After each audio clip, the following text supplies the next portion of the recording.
से अधिक लोग पंचायत के चुनाव में। भारत सरकार ने जीएसटी को लूट का रास्ता तय किया है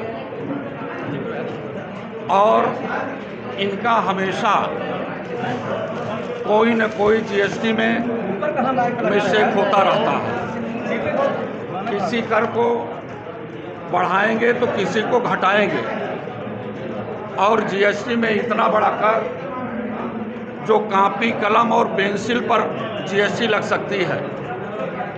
गरीब आदमी बेहाल है, वो अपनी पढ़ाई के लिए मोहताज है, तो इसलिए इनका जीएसटी पर बड़े व्यापारियों सोने पर जीएसटी कितना है, कॉपी कलम पर जीएसटी कितना है, सोना महंगा हो रहा है, सोने पर जीएसटी नाम मात्र के लिए है और कॉपी कलम पर जीएसटी इनकी 18% है।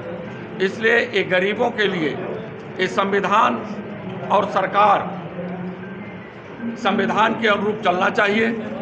उसमें वर्णित व्यवस्था के अनुसार शोषित वंचित समाज की पीड़ा को, दर्द को समझ करके काम करना चाहिए। लेकिन जिन चीज़ों पर जीएसटी नहीं लगनी चाहिए उस पर भी केंद्र सरकार ने जीएसटी लगा करके देश के साथ, संविधान के साथ धोखा दिया। अब इस देश में वोट की चोरी करने वाला, वोट की डकैती करने वाले को जनता बर्दाश्त नहीं करेगी। इन्होंने जो वोट की चोरी किया उसका पर्दाफाश पूरी तरह से हो गया।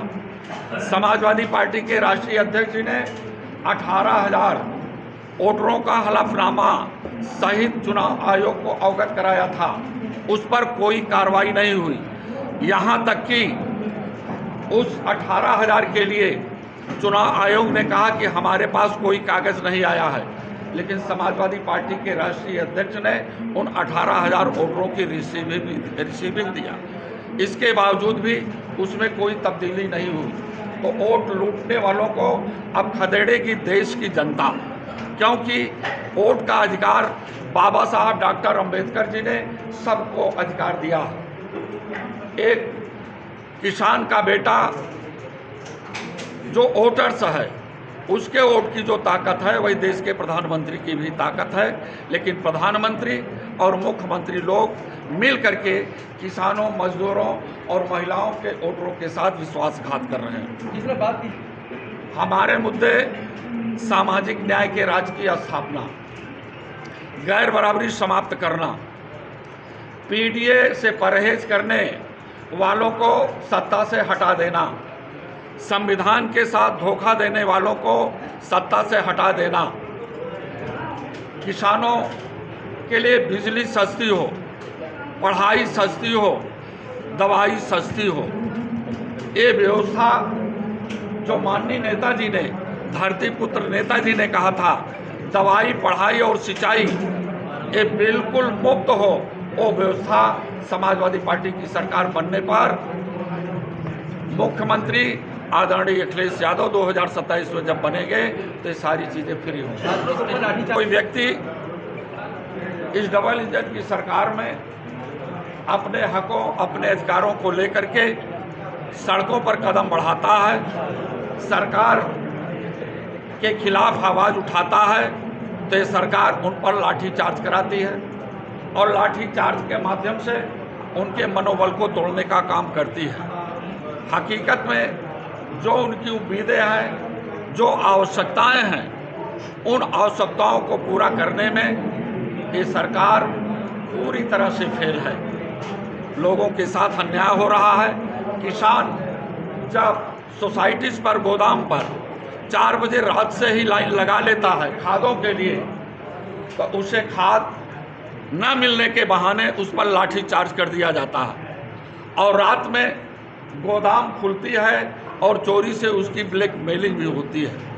यहाँ तक कि अभी महाराजगंज जनपद में एक रमाशंकर चौरसिया नाम का एक व्यक्ति जो 1 महीने तक उसके चप्पल घिस गए, उसका नंबर नहीं आया एक बोरी खाद के लिए। एक दिन किसी तरह से उसका नंबर आया तो बोरी की मतलब जो लाइनें लगी थी इतनी ऊंचाई तक लगी थी कि वो बोरी की छिल्लियाँ उसके ऊपर गिरी और दब करके वो किसान मर गया।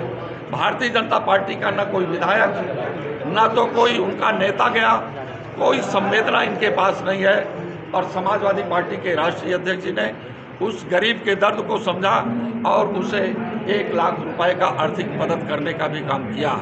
इसलिए ये सरकार पूरी तरह से न किसान हितैषी है, न नौजवान हितैषी है, न तो महिला हितैषी है, न मजदूर हितैषी है।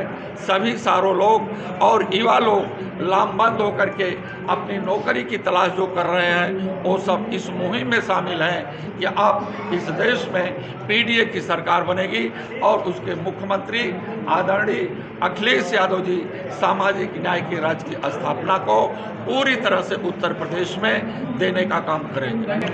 इंडिया अलायंस बिहार में जीतेगा और उत्तर प्रदेश में भी इंडिया अलायंस रहेगा।